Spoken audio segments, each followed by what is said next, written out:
Alright, welcome back everybody.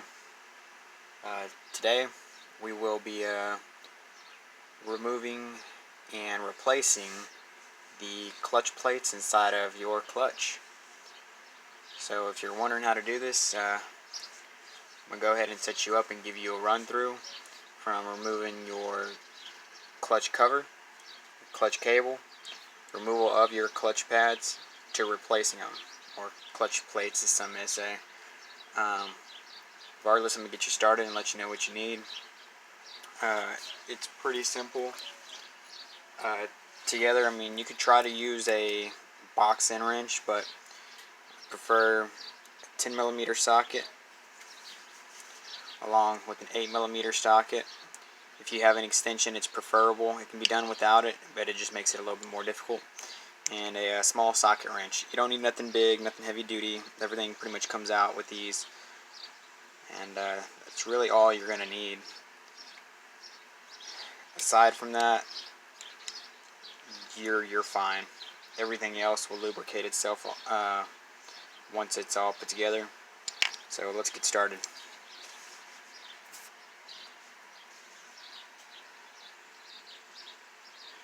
Alright, so step one in all of this, have your 8mm socket ready. You're going to want to remove your oil fill plug.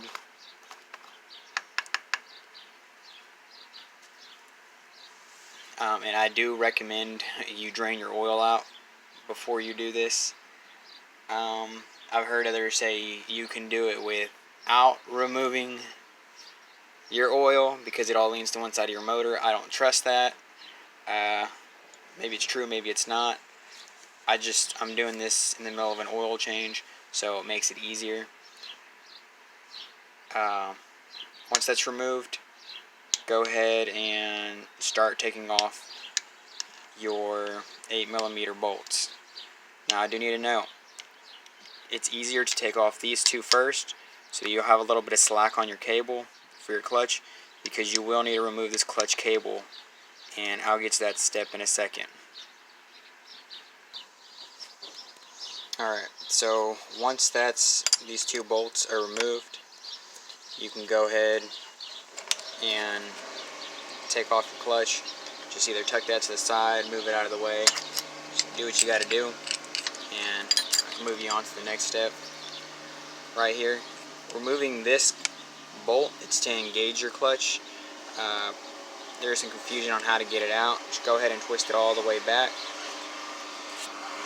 You may feel it lock in a little bit, and just start wobbling it back and forth, and you should be able to just pull it up after that.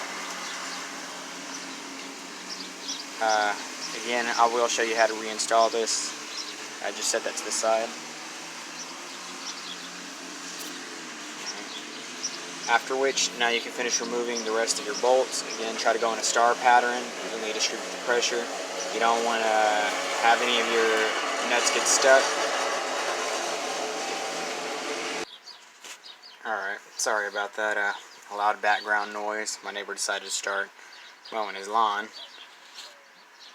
But yeah, just go ahead and remove these bolts. I've already pre-unscrewed mine during the pause. Just go ahead and remove them, as so. Do keep track of the order in which they are placed, because these screws are of different lengths, and you don't want any confusion on that, or you're going to have some problems when you're reinstalling. So do note that. When removing this shouldn't take too much of a tug. If it hasn't been too long since it was placed on, preferably from the manufacturer, it's not too hard to take off. If you've got less than 10,000 miles, you got any more than that, you might have to give it a few hits with the rubber hammer. Be easy with it. Do ensure you do have all your screws out, and that this pinion is out, otherwise you will not be able to remove it. And if you are having some trouble sliding it off, you may want to remove this brake lever, because it makes it easier just to slide out. I have my own method. I'll show you here in a second. Wobble this off. I take it and I turn it sideways.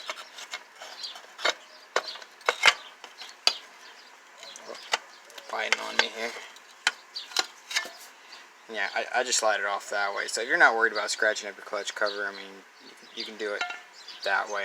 This is a really old cover, so yeah, it is preferred you remove that brake lever, but it's up to you. Next up, you're going to have these 10mm sockets, or 10mm bolts. They're easily removed. There are springs behind them, don't worry.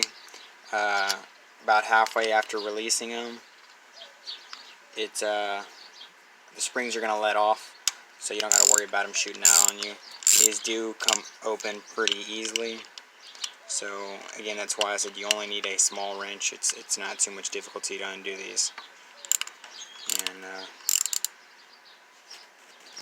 alright, after all these are pulled out, you will have the placement of a spring, a washer, and your screw. So go ahead and take those out. They're all the same, so it doesn't really matter the order in which you take them out or put them in. Just remember the configuration of the spring, the washer, and the screw. I'll get back to that with you. Next up, you're going to have this plate, but make it simple. Just go ahead and pull this pinion out. You want to keep it all together. I mean, the pinion is free. It does come out by itself, but it's just an easier way to ensure that your bearing inside of here doesn't come out. So go ahead and set this somewhere safe. Again, doesn't matter the configuration in which you set it on. It's just to keep it all together.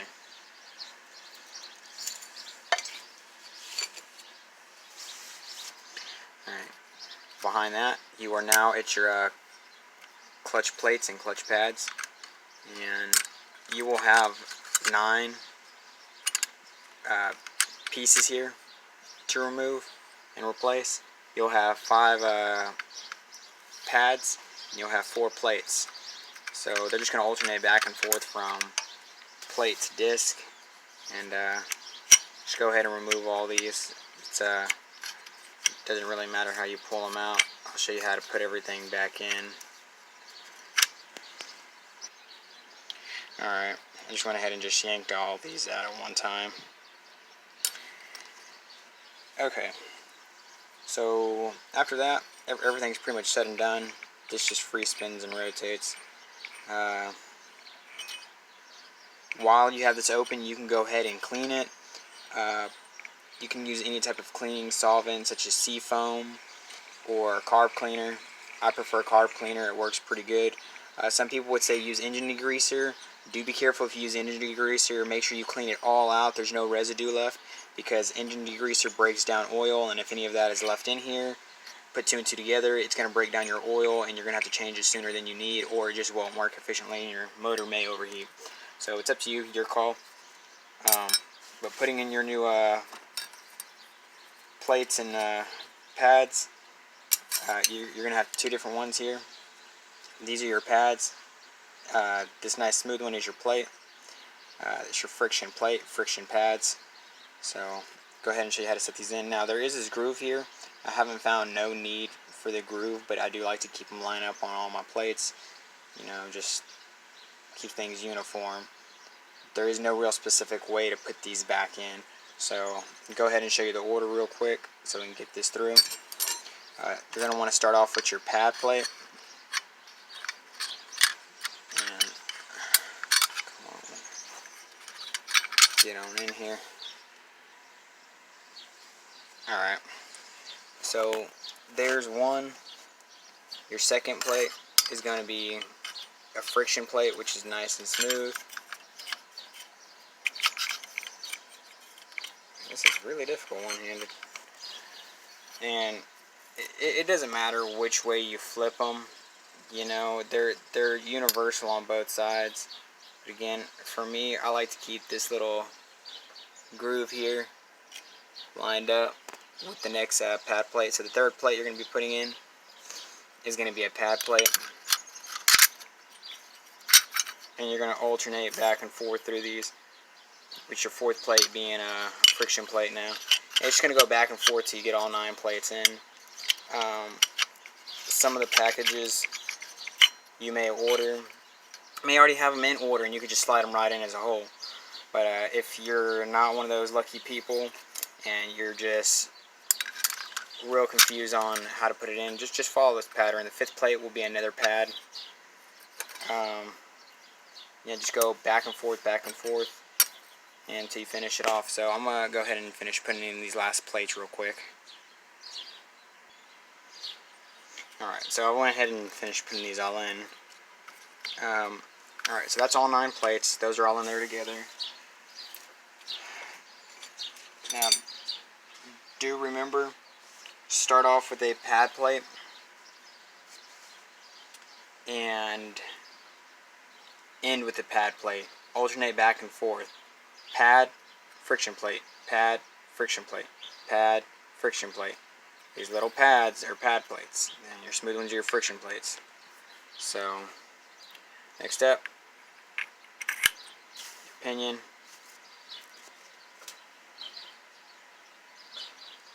Behind that, you've got your bearing here. Like I said, be careful with this.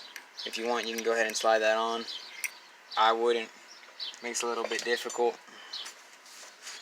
Go ahead and place it in its coupler.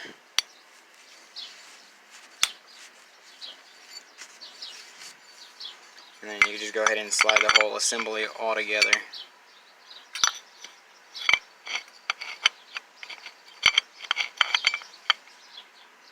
Alright, once this is on, you can go ahead and go back through by placing on the springs and bolts.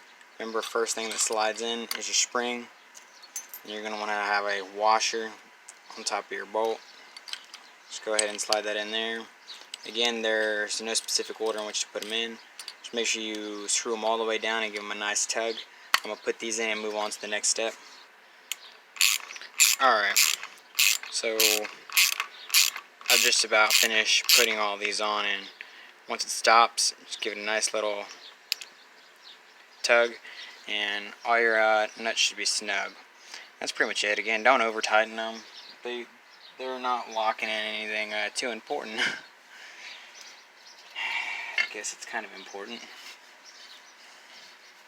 And after that, we're going to go ahead and place this cover back on.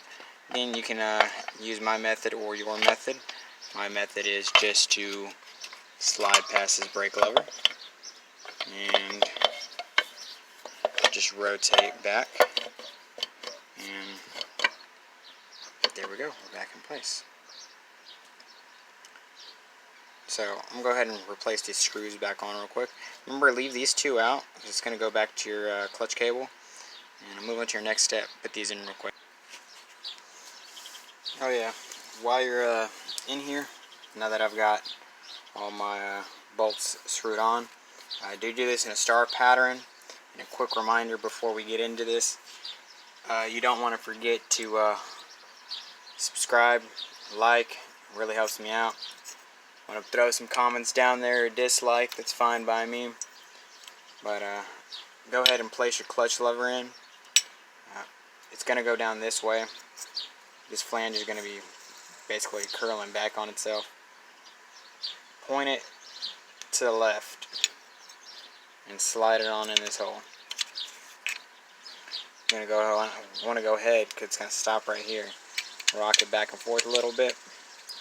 You should slide right in. And go ahead and rotate it to the right. Again, make sure this flange is folded back on itself so that it can get by. Alright, if it doesn't immediately turn upwards, you may have to give it a small little, push. It's nothing too hard. Seriously, just if you're having to use all your strength to push it, there's something wrong. Locking, maybe you missed something. But other than that, it should just be a nice little thud and it snaps over. Go ahead and replace your clutch cable. Just slide it into its holding housing. We're going to go ahead and put these nuts back on afterwards and get back to you. Alright, well, now I've got my clutch placed back on. It's not too difficult. Don't really need much tutorial for that. Just sliding it in and then just putting your 2 bolts back on. They should already have been previously adjusted. If you have to readjust it, it's not too much difficulty. Just play with it. You really just need to make sure this is pulled back, so this is tension. And go ahead and refill your bike with oil if you haven't already, unless you just left the oil in there and magically made it not spill out. After which, go ahead and replace your oil fill plug, and you are done. Alright, hope this helped out anybody. This is for the Ninja 250 2012, 2008 model. Alright, yeah, we're done here.